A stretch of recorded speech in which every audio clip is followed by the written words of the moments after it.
से लेकर के क्लास 8 तक के बच्चों को पढ़ाना चाहते हैं, जूनियर स्तर का अध्यापक बनना चाह रहे हैं, तो उनके लिए जो निर्धारित किया गया है सिलेबस पाठ्यक्रम जो है सीटेट का, वह पहला है आपका child development in pedagogy, same ऐसे ही है, लेकिन सिर्फ यहाँ पे डिफरेंस ये है कि इसका जो स्तर होगा बाल विकास जो होगा, बाल विकास का जो स्तर होगा वह 11 ईयर्स से लेकर के 14 ईयर्स तक के बच्चों के बारे में होगा।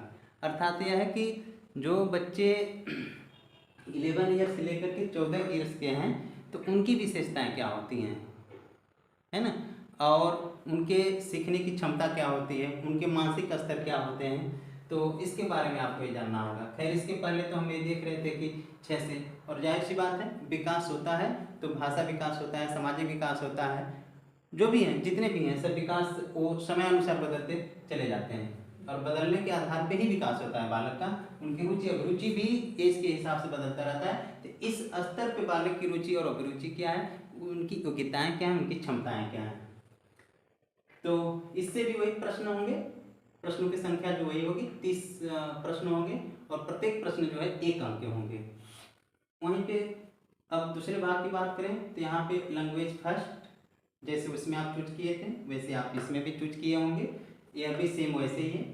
30 प्रश्न होंगे, प्रत्येक प्रश्न 1 अंक का होगा। इसमें भी गद्यांश और पद्यांश अपठित होंगे और उन्हीं से प्रश्न बनाए जाएंगे, और इसके साथ में जो है गद्यांश पद्यांश के साथ साथ जो है इसमें मेमोरी स्तर के भी प्रश्न होंगे और पेडागोजी से संबंधित भी प्रश्न होंगे।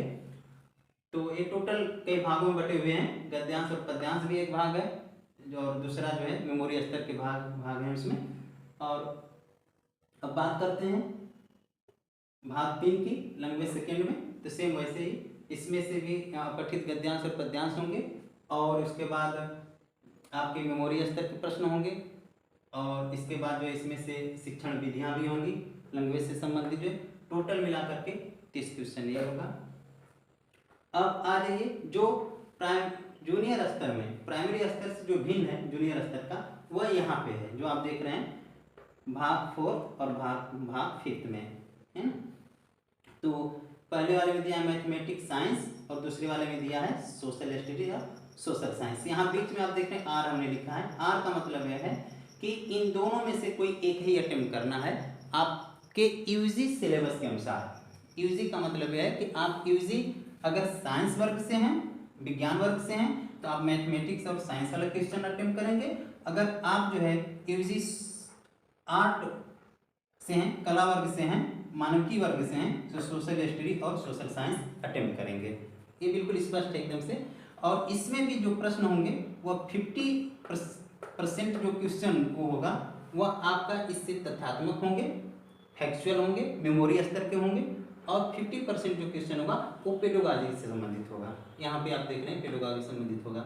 और ठीक उसी तरीके से जो कला वर्ग वाले हैं तो वो सोशल स्टडी अटेम्प्ट करेंगे।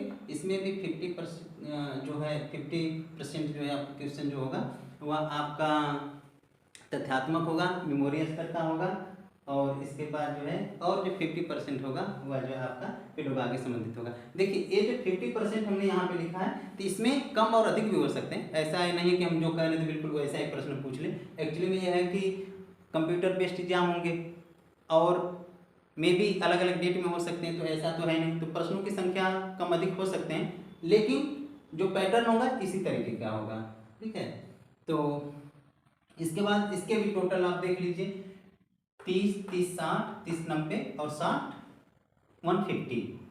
चाहे ए करिए चाहे ए करिए, दोनों में से कोई एक कीजिएगा और 150 आपका क्वेश्चन है। ठीक वैसे ही होता है कि आप जितने अच्छे से चाइल्ड डेवलपमेंट एंड पेडागोजी को अच्छे से समझ करके पढ़ लेते हैं, बच्चों के एज के अकॉर्डिंग, उनकी विशेषताओं के आधार पे और उनके सीखने के आधार पे उनका सामाजिक विकास क्या होता है, इसके बाद उनका भाषा विकास कैसे होता है, फिर इसके बाद जो है उनके अंदर जो है सीखने का विकास कैसे होता है, ये सब जब इसके आधार पे आप पढ़ लेते हैं तो इससे संबंधित जो पेडागोजी प्रश्न पूछे जाते हैं उसका बड़े बखूबी बड़े अच्छे तरीके से कम समय में अधिक से अधिक प्रश्नों को अटेम्प्ट कर पाते हैं। अगर आप इसको नहीं समझ पाएंगे तो इतना लेंथी पेपर होता है कि आपका पढ़ने में ही समय चला जाता है। तो हम आप सबके लिए एक वो करेंगे कि आप सिलेबस जानने के बाद जो है विषय वस्तु को अधिक से अधिक पढ़ें और समझें, समझ करके पढ़ें। समझ करके जब आप पढ़ेंगे और जितना अधिक से अधिक पढ़े रहेंगे, समझे रहेंगे, तो उतना ही कम समय में आप सीटेट के प्रश्न पत्र को अच्छे तरीके से हल कर पाएंगे। तो आज के लिए इतना है। बहुत बहुत धन्यवाद। Thank you so much.